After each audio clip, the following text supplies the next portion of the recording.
America, it's where it all came from. It's like blues, rock and roll, Elvis, the whole thing.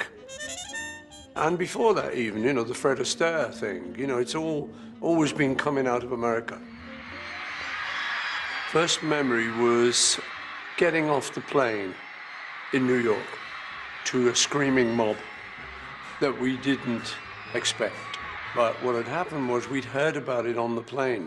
The pilot had radioed ahead and they said, "It's crazy here."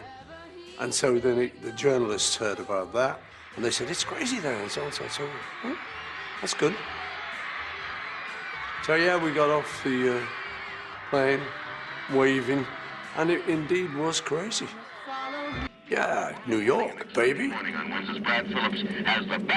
So we were in the back of a car and we'd have a little tranny radio and you'd hear, I think it was WINS, and here we are, the Beatles are coming out down. And we go, "We're on the radio."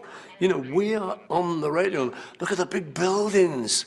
It's New York and they're talking about us on the radio. So we used to phone in the radio stations, you know, and they loved it. You know, "I've got a Beatle on the line." Murray the K was one of the guys who kind of adopted us. It hadn't kind of had the sort of youth revolution that we'd had in UK and in Europe. So I remember talking to fans and things and sort of asking them questions, you know, what about your boyfriend and stuff. And he'd be the guy with the flat top, the football playing guy, you know, with those kind of very old-fashioned values. And, yeah, you know, it was like, "Oh, you still like that, is he? Okay." You know, we didn't mind it. It just seemed a bit old-fashioned. They had a bit of catching up to do.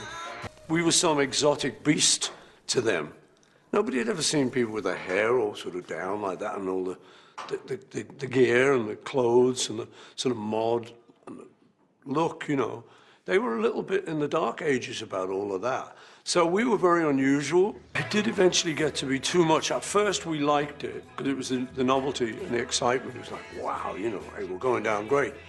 But after a while we started to get a little bit annoyed that we couldn't hear what we were playing. The novelty wore off a bit. It's just like, oh my God, you know, it's just, this isn't good for our musical development.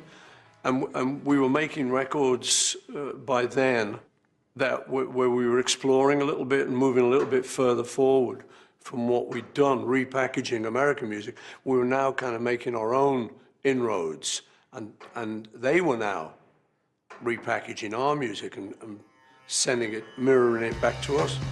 We've been working so hard to try and see if there was any life after the Beatles.